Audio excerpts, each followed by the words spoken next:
Hi అండి. అందరికీ నమస్కారము. అందరూ ఎలా ఉన్నారా? బాగున్నారా? నేను బాగున్నాను. మీరు బాగున్నారనుకుంటున్నాను. ఓం నమ శివాయ. హర హర మహాదేవ శంభో శంకర. మనకైతే రేపు చాలా విశేషమైన రోజండి. ఎందుకంటే రేపు పంచమి తిథి. పంచమి తిథే కాదు, వసంత పంచమి అండ్ శ్యామలాదేవి నవరాత్రులు కూడా జరుగుతున్నాయి. రేపు చాలా విశేషమైన రోజు కనుక ఖచ్చితంగా అయితే మీరు ఈ విధంగా అమ్మవారిని పూజించండి. అమ్మవారి అనుగ్రహం కావాలంటే ఖచ్చితంగా ఈ విధంగా అయితే అమ్మవారిని నామాలైతే మనం ఉచ్చరించాలి.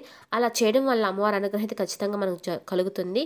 నా వీడియో చూసే ముందు ఒక చిన్న లైక్ చేయండి, సబ్స్క్రైబ్ చేయండి, ఆల్ మీద ప్రెస్ చేయండి. ఎందుకంటే ముందు వీడియోలన్నీ మీకు రావాలి కాబట్టి. రేపు మనకి పంచమి తిథి కాబట్టి, అందులో వసంత పంచమి తిథి కాబట్టి రేపు సరస్వతి దేవిని పూజిస్తాము, వారాహిదేవిని పూజిస్తాము, శ్యామలాదేవిని కూడా పూజిస్తూ ఉంటాము. కనుక రేపు ఎవరైతే వారాహిదేవిని పూజిస్తున్నారో వాళ్ళ అమ్మవారికి ఇలాంటి నామాలైతే ఖచ్చితంగా పలకండి. పలకడం వల్ల అమ్మవారి అనుగ్రహం కలుగుతుంది. రేపు ఖచ్చితంగా మనం అమ్మవారికి పూజ చేసేటప్పుడు అంటే రాత్రి సమయంలో మాత్రమే పూజ చేయాలి. చేసేటప్పుడు అమ్మవారికి పానకం అనేది ఖచ్చితంగా పెట్టాలి. ఎందుకంటే అమ్మవారికి పానకం అనేది చాలా ఇష్టం కాబట్టి పానకం అయితే ఖచ్చితంగా పెట్టండి. తర్వాత అమ్మవారికి దీపంలో అంటే మట్టి ప్రమిదిలోనే మాత్రమే అమ్మవారికి దీపం అయితే వెలిగిస్తే చాలా ప్రీతికరం చెందుతుంది. ఎందుకంటే అమ్మవారికి మట్టి ప్రమిదిలో పెట్టే దీపాలంటే చాలా ఇష్టము. ఎర్రటి ఒత్తు వేసి అమ్మవారికి ఎర్రటి పూలు పెట్టి దీపం అయితే వెలిగించండి. మీకు అనుగుణంగా ఉంటే ఖచ్చితంగా అయితే దానిమ్మ గింజలంటే గుప్పిడి పెట్టండి. ఎందుకంటే దానిమ్మ గింజలు ఎరుపు కాబట్టి అమ్మవారికి ఎర్రటి వస్తువులు అంటే ఇష్టం కాబట్టి దానిమ్మ గింజలు అయితే పెట్టండి. ఎందుకంటే దానిమ్మ గింజలు పెట్టడం వల్ల అమ్మవారు ఎంతో ఇష్టంగా తింటారు. ఇలా అమ్మవారికి దీపం వెలిగించిన తర్వాత అమ్మవారి అనుగ్రహం కోసం 7 నామాలైతే పఠిద్దాము. అవి పట్టించిన తర్వాత అమ్మవారి అనుగ్రహం అయితే మనకు కలుగుతుంది. రేపు ఎవరైతే ఖచ్చితంగా ఈ నామాలు పఠిస్తారో వాళ్ళకి అమ్మవారి అనుగ్రహం కలుగుతుంది. అంతేకాదండి, ఒకవేళ మీకు వీలుంటే గారెలు కూడా చేసి పెట్టండి.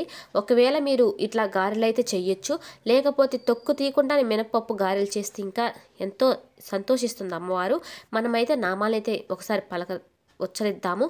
ఈ 7 నామాలు ఖచ్చితంగా ఎవరైతే పఠిస్తారో వాళ్ళకి అమ్మవారి అనుగ్రహం ఖచ్చితంగా కలుగుతుంది.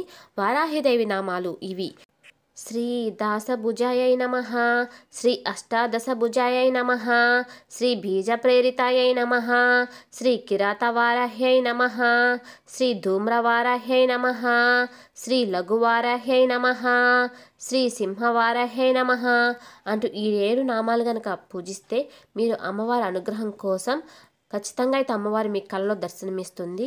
ఒకవేళ మీ కళలో వరాహి రూపంలో కానీ అంటే పంది రూపంలో కానీ వరాహ ముఖం రూపంలో కానీ కళలో అయితే ఖచ్చితంగా దర్శనమిస్తారు. ఇలా అయితే ఖచ్చితంగా చేయండి, అమ్మవారి అనుగ్రహం అయితే పొందండి. ఇలా చేయడం వల్ల పంచమి రోజు మనము అప్పుల బాధలు అయితే ఖచ్చితంగా తీరుతాయి. మన అప్పుల బాధల నుంచి కూడా మనశ్శాంతి అనేది పొందుతాము. కనుక ఈ వీడియో కనుక మీకు నచ్చినట్లయితే నన్ను సబ్స్క్రైబ్ చేయండి, లైక్ చేయండి, ఆల్ మీద ప్రెస్ చేయండి. ఎందుకంటే ముందు తీసే వీడియోలు మీకు రావాలి కాబట్టి. ఓం నమ శివాయ. అందరికీ నమస్కారము.